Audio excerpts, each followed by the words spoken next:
Antropología cultural. Normalmente la antropología cultural ha dirigido su atención al estudio de las manifestaciones religiosas en las sociedades que no conocen la escritura, fijándose sobre todo en sus creencias y prácticas. Esta disciplina parte de distintos fundamentos al afrontar la religión. Por un lado, la teoría de los hechos sociales, de Durkheim; por otro, los tipos ideales, de Max Weber, pero también las investigaciones sea de freudianos sea del marxismo acerca de las expresiones de la religiosidad. Los aspectos más representativos del estudio antropológico son los que tienen por objeto dilucidar las relaciones de la religión con los demás aspectos de la vida cultural, las leyes, la política, la economía, la ética. Sin embargo, no se ha logrado un consenso en relación con el método. El problema resulta complejo ya que un método explicativo implica un cierto grado de objetividad, y se contesta la posibilidad de que un estudioso no tenga preconceptos en relación con la religión, y un método interpretativo permite diversos acercamientos y respuestas. De cualquier forma, el primer paso consiste en agrupar y enumerar los varios usos y prácticas religiosas para luego buscar semejanzas o posibles orígenes comunes.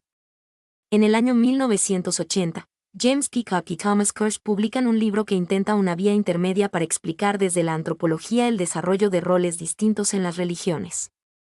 Después de esta publicación, los estudios se han ido centrando en tratar de determinar el origen de la religión. Así, ya desde 1965 Evans Pritchard publican el libro Teorías acerca de la religión primitiva, que es una suerte de recolección de las interpretaciones y teorías que se han dado acerca del origen de la religión en las culturas humanas desde una perspectiva evolucionista. Las variantes propuestas son muchas: la magia, el totemismo, el politeísmo, el fetichismo, el animismo, etc. Sin embargo, Evans Pritchard subraya la dificultad de demostrar que algunas de estas manifestaciones, que se presentarían como origen de la religión o la primera religión, sea aislable e independiente de otras manifestaciones cronológicamente contemporáneas. Las críticas y disputas se dieron especialmente ante los esquemas darwinistas que sugerían el paso del mito a la magia y de esta a la religión. Este tema del origen de la religión y el problema de las diferencias entre las religiones es el objetivo temático de la antropología cultural en el siglo XXI, ya que ha abandonado su interés inicial por elaborar una especie de catálogo de todas las religiones y sus manifestaciones y prácticas. Definición crítica en clave antropológica. Según Anthony F. C. Wallace y Olivier Ernst-Schmidt, la religión es una actividad social que pone de manifiesto la existencia de creencias en seres o realidades sobrenaturales. Esta actividad se declara mediante prácticas rituales que tienen como objetivo establecer relaciones entre los participantes y esas fuerzas sagradas.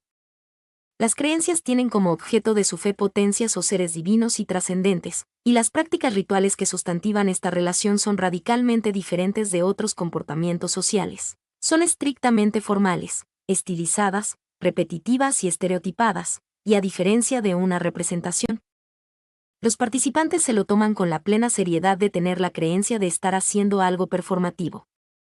Bronislaw Malinowski advierte que no hay que confundir la religión con la magia.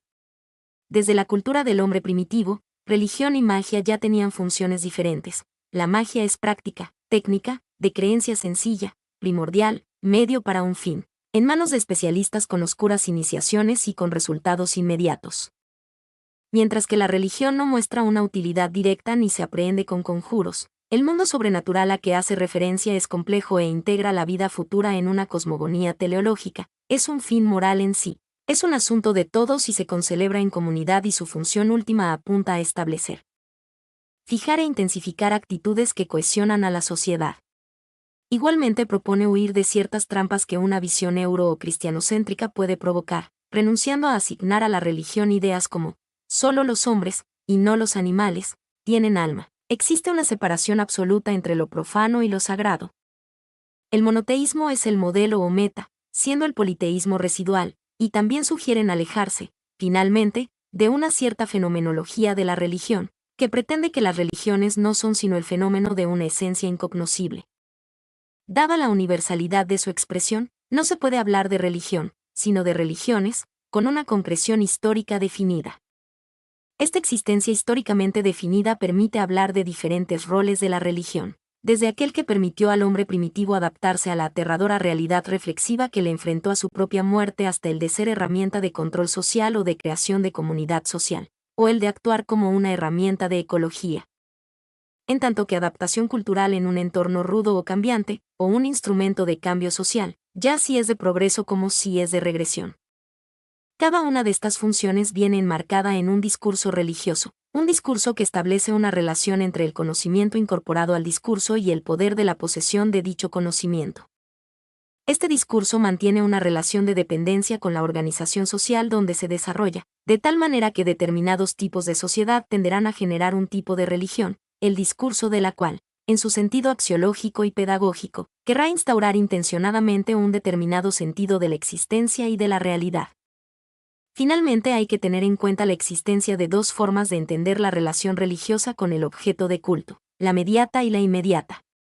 La relación inmediata, menos atractiva para el antropólogo, está basada en la unión mística del creyente con la divinidad. La relación mediata, que es la base de la práctica colectiva y ordinaria, está basada en la existencia de un intermediario. Psicología de la religión. Surge junto con el estudio de las religiones comparadas y con el psicoanálisis.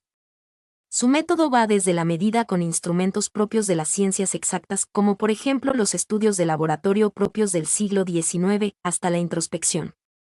Uno de los pioneros de la psicología de la religión fue Wilhelm Wundt, que consideraba 4 etapas de la historia de la conciencia. El elemento unificador de ellas es el combate de la persona por afirmarse en el mundo físico. Se trata de las siguientes: el ritual primitivo, el totemismo, los mitos sobre los héroes y dioses y el humanismo. Por otro lado, Oswald Culpe introdujo otros métodos para estudiar la religión, tales como las entrevistas y los cuestionarios de datos autobiográficos. Así, las dos tendencias de la psicología del siglo XIX, el estudio introspectivo por un lado y el análisis objetivo por otro, se entrelazan también al aplicarse a la religión. En Estados Unidos la psicología nació como disciplina independiente. Stanley Hall creó un equipo de investigación que introdujo métodos empíricos para el estudio de la religión. En 1881 dio cursos sobre la relación entre la pubertad y la conversión religiosa, y en el año 1904 fundó una revista llamada The American Journal of Religious Psychology and Education. Algunos de sus alumnos, como James Lovatt, se dedicaron de por vida al estudio de la psicología de la religión. En 1899, otro de sus alumnos, de Starbuck, publicó el primer tratado de psicología de la religión, The Psychology of Religion, que trataba las coincidencias en la descripción de la pubertad, de la demencia precoz y la conversión religiosa. Fue una obra controvertida. En el año 1902, William James publicó The Varieties of Religious Experience, donde centra su estudio en la unicidad de las experiencias morales y religiosas a partir de métodos de análisis introspectivo. En ese mismo periodo, Pierre Janet y Sigmund Freud iniciaron sus estudios a partir del subconsciente. Freud consideraba todos los ritos y creencias religiosas como proyecciones inconscientes de los conflictos internos a la familia que afirman la posición del yo en la sociedad. Así, en el ámbito propio de las creencias religiosas y partiendo de ellas, tales conflictos podrían resolverse. La religión habría nacido del sentimiento de culpa por el asesinato de la figura del padre, culpabilidad que sería liberada a través del sacrificio religioso. Incluso cuando reconocía ventajas en la religión, buscó promover un mayor realismo y resignación, dado que la religión contendría muchas fijaciones infantiles. Uno de los alumnos de Freud, Carl Gustav Jung, se ocupó también del tema religioso. Consideraba la religión como una manifestación de un nivel más profundo de la conciencia, o al menos más profundo que el ámbito sexual sostenido por su maestro. A partir de sus estudios sobre la alquimia, llegó a la conclusión que la religión podía ser también una forma de unir consciente con inconsciente en un yo individuado, y confirmar así su teoría de los arquetipos. Siguiendo esos pasos, otro discípulo de Freud, Erik Erikson, desarrolló más la teoría evolutiva de la conciencia, que partiría de la creencia religiosa para unificarse. Incluso cuando las aproximaciones que dependen de Freud y de Jung sean las más influyentes, también se dieron en Europa algunas otras interpretaciones, como por ejemplo la que intentó fundar una psicología de la religión a partir de los instrumentos de la teoría del conocimiento de Kant. Véanse, por ejemplo, los trabajos de Richard Muller Freienfels. Los modernos desarrollos afirman a la psicología de la religión como un ámbito demasiado reciente de estudio, en donde buena parte de lo que se considera experiencia religiosa no puede ser admitido bajo criterios empíricos, a la vez que se contrastan efectos beneficiosos y duraderos para el individuo. por lo que es una disciplina de creciente interés y actividad. Experiencias místicas. En las principales religiones encontramos lo que se suelen llamar experiencias místicas o trascendentes como una base fundacional de la experiencia religiosa. La mística se refiere a conseguir de manera experiencial la identidad, comunión o conciencia plena de la última realidad que presentan las religiones, ya sea una verdad, un estado de conciencia o una o varias deidades. Las experiencias místicas no se atiene al razonamiento lógico y la comprensión intelectual. A un seguidor religioso que esté desarrollando esta faceta de su religión se le llama místico. En la mística, por tanto, prima la introspección respecto a la extraversión, y en ella se establece una relación de carácter más directo y personal entre el individuo y su religión. Históricamente, en algunas religiones determinadas, la mística es la primera fuente de autoridad en las diversas interpretaciones. En las principales religiones se suelen distinguir escuelas, tradiciones o movimientos místicos. Aunque en principio la mayoría de religiones son doctrinalmente facilitadoras de estas experiencias místicas, también a menudo las organizaciones religiosas no las han tolerado, considerándose un contrapoder a la hora de interpretar los significados religiosos en sociedad.